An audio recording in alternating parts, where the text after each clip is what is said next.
This video is sponsored by Raid Shadow Legends. Apple is making a change to the iPhone lineup that would make it different than any other lineup in iPhone history, and this change may be for the worse, with one true iPhone 14 model receiving the major benefits and the others being left behind in the dust. Hey, what's going on everyone? Greg here, and it's true, we got some fresh iPhone rumors detailing everything about the new iPhone 14 lineup, including taller screens and some unfortunate changes to the regular iPhone 14 lineup. But let me ask you something first.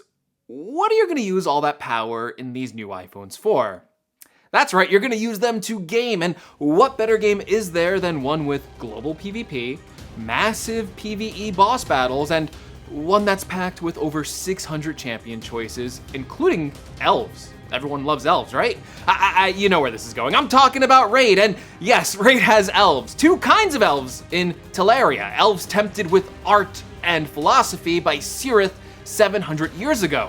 These are the Dark Elves that got into a conflict with High Elves that still lasts over 700 years later. Dark Elves are perfect for Assassin and Warlock builds. My favorite is Zavia, a dual-wielding Dark Elf who can use her deadly Catalyst ability attacking all enemies and blowing up all poisons at once to do huge amounts of damage, and she just looks so cool. And if you click my link in the description or scan my QR code here, you'll get unique bonuses worth $30. With a free epic champion, Tyrell, 200,000 in silver, 1 energy refill, 1 XP boost, and 1 ancient shard, available only for the next 30 days and only for new players, to summon awesome champions as soon as you get into the game. All of this is available to you right now, right here, so make sure you check out Raid Shadow Legends, and thank you so much to Raid for sponsoring this video. Alright, first let's start with the good news, and that is that the iPhone 14 Pro models are on track to receive some pretty significant updates this year. These models are codenamed D7 III and D7 IV, and are now rumored to come with slightly taller screens, taller at least than the iPhone 13 Pro models. This is mostly to accommodate the new hole punch plus pill-shaped cutout, but it sounds like this could lead to overall bezel reduction around the entire iPhone, and not just extra screen area being removed from the notch. We have also seen multiple leaks now claiming to show CAD files for the iPhone 14 cutout, and what this will actually look like, with multiple renders showing them to be bigger cutouts than initially reported, but overall still a smaller cutout than any sort of notch would provide. There's also even better news when it comes to the chip that the iPhone 14 Pro will be using. Obviously, we know that any Pro model of an iPhone would feature Apple's best chip, and indeed it looks like we are going to get another performance boost this year with a new A16 chip. One of the more interesting rumors about the iPhone 14 Pro with the A16 chip is that it may feature the most RAM out of any iPhone yet, with rumors saying it will support 8GB of memory. And after we just got a release of the M1 iPad Air with 8GB of internal memory, this rumor is starting to make more sense to me, as Apple really seems to be ramping up the memory capacity on all of their products recently. In fact, even the regular iPhone 14 is rumored to be moving up from 4GB of memory in the iPhone 13 to 6GB of memory on the new iPhone 14, which would be similar to the iPhone 13 Pro model. So this RAM increase makes even more sense on the Pro models this year as another way to differentiate them from the normal iPhone 14 lineup. Speaking of the normal iPhone 14 lineup though, well, here's the bad news. And that is that for the first time ever in Apple's iPhone lineup, Apple may be using different chip generations for the iPhone 14 and the iPhone 14 Pro. This is based on multiple rumors from Ming-Chi Kuo to 9to5Mac saying that Apple will be reusing the A15 chip from the iPhone 13 Pro on the regular iPhone 14 model. Now, the good news, if you can call it good news or look on the bright side of things, is that it's not exactly the same chip as what's on the regular iPhone 14.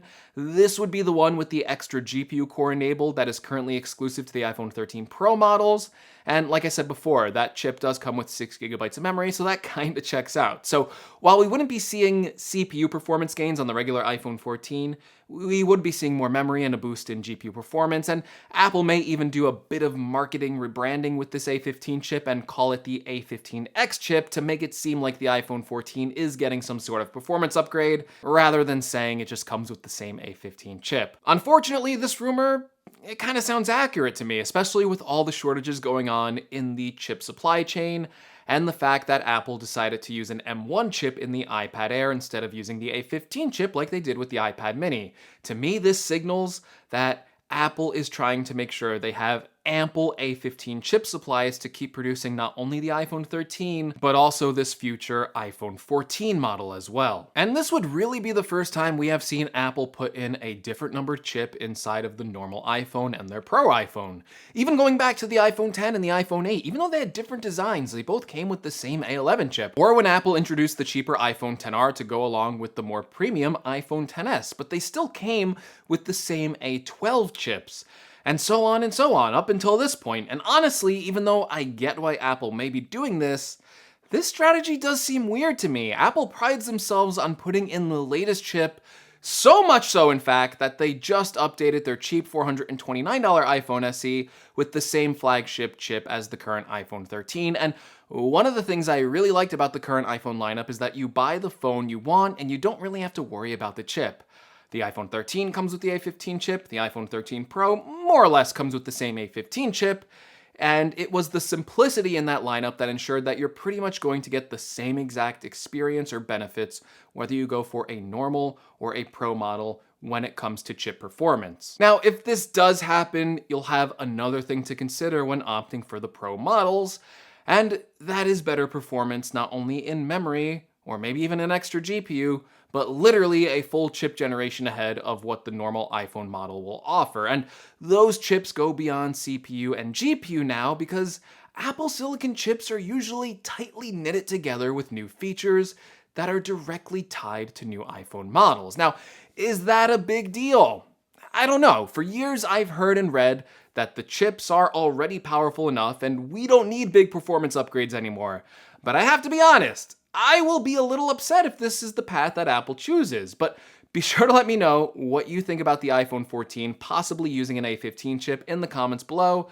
Is it a big deal? Would it affect your purchasing decision? Or am I just making a big deal about nothing? Well, maybe I am, but another thing to consider with this iPhone 14 model is that it's rumored to apparently not be receiving any redesign treatment. So unlike the iPhone 14 Pro, it will not feature the hole punch plus pill cutout and will still have the same notch as the iPhone 13. I think that will really just set in that this specific iPhone 14 model really isn't the true upgrade with all the work that is really being put into just the Pro models this year, and this will really make this year's iPhone 14 look like an S-year upgrade cycle. Still, I don't want to end on a negative note because I do think that whatever this phone ends up being or how it looks or what's inside of it, I still think it's actually going to end up being a pretty popular phone and possibly a top seller for Apple because of Apple's revision to the lineup this year to include a bigger size normal iPhone form factor with an iPhone 14 Max that would feature a bigger 6.7-inch display and a bigger battery priced under $1,000. That phone I think is going to sell a lot more than the previous mini phones, and it sounds like a good choice for customers that want that bigger sized iPhone but don't want to spend over $1,000 to get one. And there's also some cool features we may see this year, like satellite communication features that would give even broader coverage for emergency usage of the iPhone, with users still able to place calls or send text messages even when out of the range of a cellular tower. I think that would be a really cool feature, and it would make a lot of sense too to use this feature on a future cellular Apple Watch model where you can still contact people or emergency services no matter where you are in the world. Okay, but good and bad, that is all the new information on the iPhone 14 lineup. If you like this video, be sure to leave me a like and make sure you're subscribed for future updates. Also, be sure to let me know what do you think of this new information in the comments below. And as always, thank you so much for watching this video, and I will see you all in the next one. Take care, everyone.